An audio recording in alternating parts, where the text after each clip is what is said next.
22 ब्राह्मण और सर्प की कथा। बहुत समय पहले की बात है।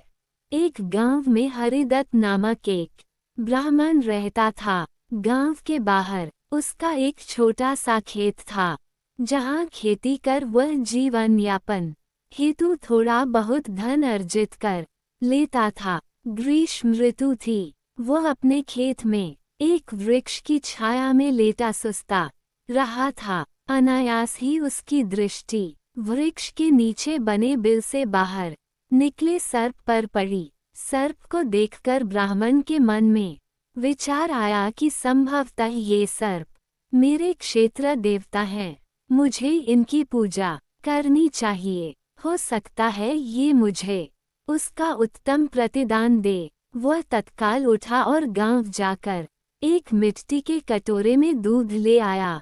उसने वह कटोरा सर्प के बिल के बाहर रखा और बोला, हे सर्पदेव, अब तक मैंने आपकी पूजा अर्चना नहीं की, क्योंकि मुझे आपके विषय में ज्ञात नहीं था। आप मुझे इस धृष्टता के लिए क्षमा करें। अब से मैं प्रतिदिन आपको पूजा करूंगा। मुझ पर कृपा करें और मेरा जीवन समृद्ध करें। फिर वह घर लौट आया। अगले दिन खेत पहुंचकर वह कटोरा उठाने सर्प के बिल के पास गया। उसने देखा कि उस कटोरे में एक स्वर्ण मुद्रा रखी हुई है। सर्पदेव का आशीर्वाद समझकर उसने वह स्वर्ण मुद्रा उठा ली। उस दिन भी वह सर्प के लिए मिट्टी के कटोरे में दूध रखकर चला गया। अगले दिन उसे पुनः एक स्वर्ण मुद्रा प्राप्त हुई।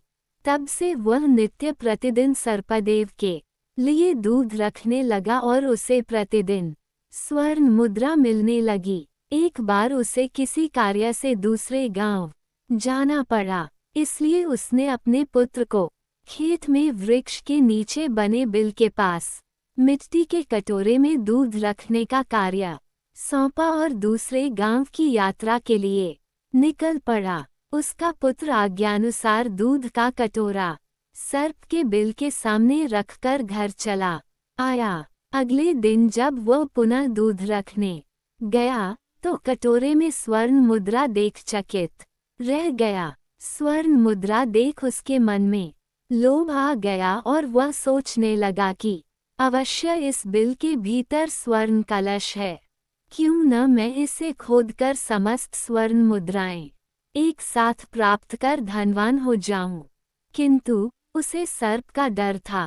सर्प के जीवित रहते स्वर्ण कलश प्राप्त करना असंभव होगा, ये सोचकर वह उस दिन तो वापस चला गया। किंतु अगले दिन जब वह सर्प के लिए दूध लेकर आया तो साथ में लाठी भी ले गया। दूध का कटोरा बिल के सामने रखने के थोड़ी देर बाद जब सर्प दूध पीने बाहर निकला तो उसने उस पर लाठी से प्रहार किया।